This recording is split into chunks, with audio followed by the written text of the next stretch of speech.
జై భీమ్, జై రాజ్యాంగం. నేను జాతీయ న్యాయ సేవ పరిరక్షణ సమితి జాతీయ అధ్యక్షులు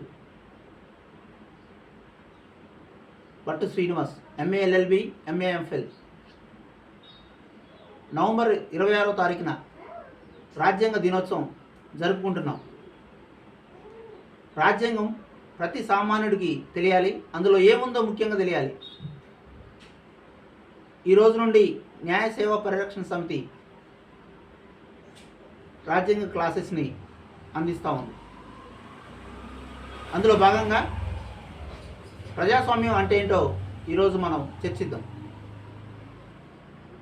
ప్రజాస్వామ్యం అంటే by the people, for the people, to the people.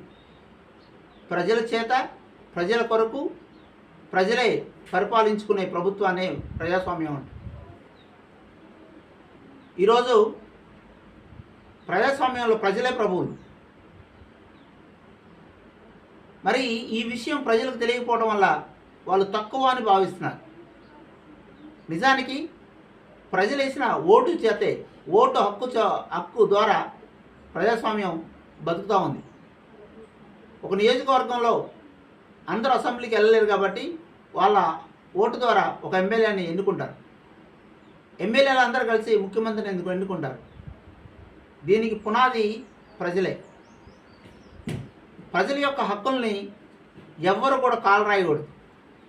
ప్రజల యొక్క హక్కుల్ని, ప్రజల్ని బానిసలుగా మార్చుకొని మేము చెప్పినట్టు వినండి అనే ప్రతి ఒక్కరు కూడా మానవ హక్కుల ద్వారా శిక్ష పడుతున్నారు.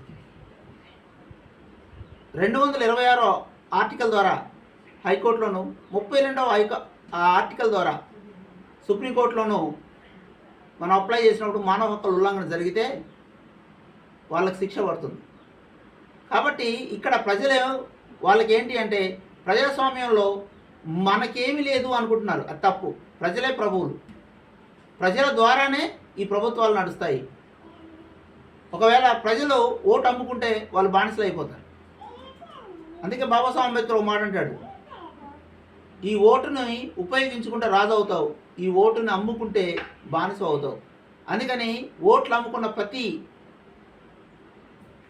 పౌరుడు బానిసగా మారిపోతాడు. కాబట్టి మనకున్న హక్కుల్ని మనం ఖచ్చితంగా ఉపయోగించుకోవాలి. మరి ఏంటి మనకున్న హక్కులు ఏంటి? పోలీస్ వ్యవస్థ ప్రజల కోసమే ఏర్పడింది. ఈ సమాజాన్ని సురక్షితంగా ఉంచడం కోసం ఏర్పడింది. సైనిక వ్యవస్థ ఈ దేశాన్ని సురక్షితంగా ఉండడం కోసం ఏర్పాటు చేశారు.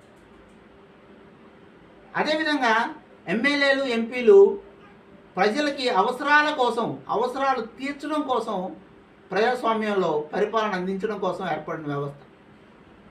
ఇక్కడ అందరూ ఎవరు చుట్టూ తిరుగుతారంటే ప్రజల చుట్టే తిరుగుతారు. ప్రజలు ఏమనుకుంటున్నారు, మనం వాళ్ళకి మన కోసం ప్రభుత్వం ఉందన్న విషయాన్ని ప్రజలు మర్చిపోతున్నారు. కాబట్టి ప్రజల్ని మచ్చిక తీసుకొని చెప్పి వాళ్ళని బానిసలుగా మారుద్దామనే ఉద్దేశం ఉన్న ఎవరినైనా సరే జైల్లో పెడతారు. కాబట్టి ఇక్కడ ప్రజలే ప్రధాన ఉద్దేశంగా ఏర్పడిందే ప్రజాస్వామ్యం. ప్రజలే హీరోలు ఇక్కడ. కాబట్టి ఏది చేసినా ప్రజల కోసమే చేయాలి. ఈ విషయాన్ని భారత రాజ్యాంగంలో స్పష్టంగా ఉంది. ఫర్ ఎగ్జాంపుల్ చూస్తే ఇంతకుముందు ఒక జాతి 2500 సంవత్సరాలు ఊరు బయట ఉన్నారు. నీళ్లు తాగడానికి కూడా ప్రమేయం లేదు. అక్కడ గేదెలు వెళ్ళిపోయినటువంటి ఆ మురికి చెరువులో నుండి నీళ్లు తాగాల్సిన పరిస్థితి ఉండేది. కానీ ప్రజాస్వామ్యం వచ్చిన తర్వాత 341 అనే ఆర్టికల్ ఇచ్చి మరి ఈరోజు అత్యున్నతమైన స్థితిలో ఉండడం జరిగింది. మనం చూసినట్లయితే ఆదివాసీలు అప్పట్లో వీరు ఊళ్ళోకి రానిచ్చేవాళ్ళు కాదు. ఎందుకు అంటే క్రిమినల్ ట్రైబల్ యాక్ట్ ఉండేది.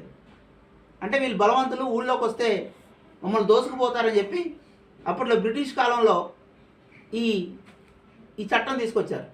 కాబట్టి ఆదివాసీలు ఎప్పుడైనా ఊళ్ళోకి వచ్చి ఏదైనా తీసుకుందాం అనుకుంటే వాళ్ళు అక్కడ ఆ రిజిస్టర్లో సైన్ చేసి వెళ్ళిపోవాలి.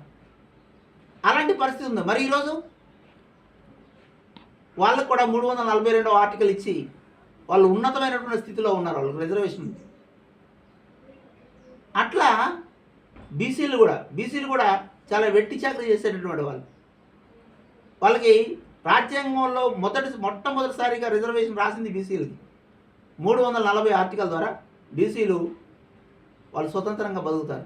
మరి ఇలాంటి పరిస్థితి ప్రజాస్వామ్యంలో బాబాసాహెబ్ అంబేద్కర్ రాజ్యాంగం ద్వారా మనకి ఇవ్వడం జరిగింది. దీన్ని ప్రజలందరూ గుర్తుపెట్టుకోవాలి. మన ప్రజాస్వామ్యంలో ఉన్నటువంటి ప్రతి రూల్ని రాజ్యాంగం ద్వారా పరిపాలించడానికి ఉపయోగిస్తారు.